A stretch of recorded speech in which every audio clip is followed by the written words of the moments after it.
অন্যের সম্পর্কে খারাপ ধারণা করা, খারাপ চিন্তা ভাবনা করা না জেনে। আমি জানি না, আমার সামনে ঘটনাটা ঘটে নাই, অন্য কোথাও একটা ঘটনা ঘটছে, সেই ঘটনার জন্য আমি না জানি না না বুঝা একজনের উপরে খারাপ চিন্তা ভাবনা করলাম, খারাপ ধারণা করলাম। এটা করা যাবে না। কোথাও মারামারি হয়েছে, পিটাপিটি হয়েছে, আমরা একজনের উপরে দোষ চাপায় দিলাম না জানি না না বুঝা।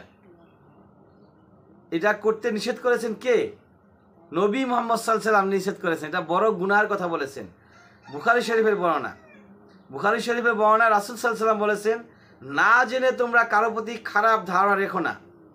এটা সবচেয়ে বড় গুনাহ,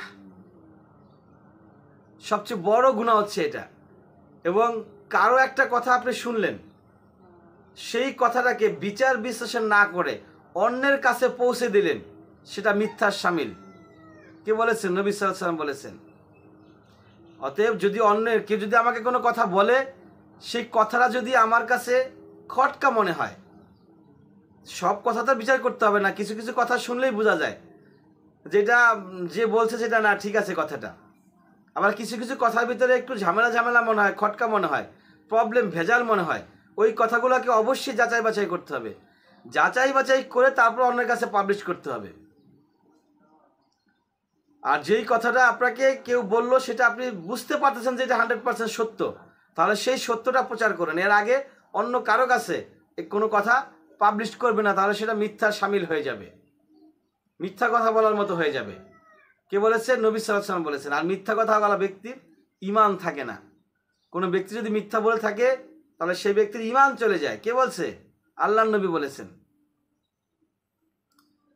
তো আমরা হর হামেশা চেষ্টা করব আমরা সত্য কথা বলার জন্য এবং ডেভেলপ, আমার উন্নতি বাধা সৃষ্টি করবেন মহান রব্বুল আলামিন যদি আমার ভিতরে সৎ না থাকে। আমি যদি সৎ না হই, সততা আমার ভিতরে না থাকে, আমি যদি মিথ্যাবাদী হই, আমি যদি অহংকারী হই, ধ্বংস হয়ে যাব। হিংসা, অহংকার পতনের হচ্ছে মূল কারণ।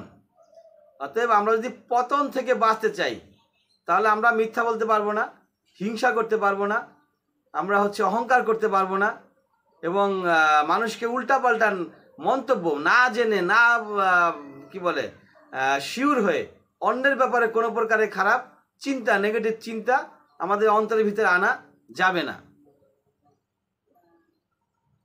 ওয়া আখির দাওয়ানা আলহামদুলিল্লাহি রাব্বিল আলামিন।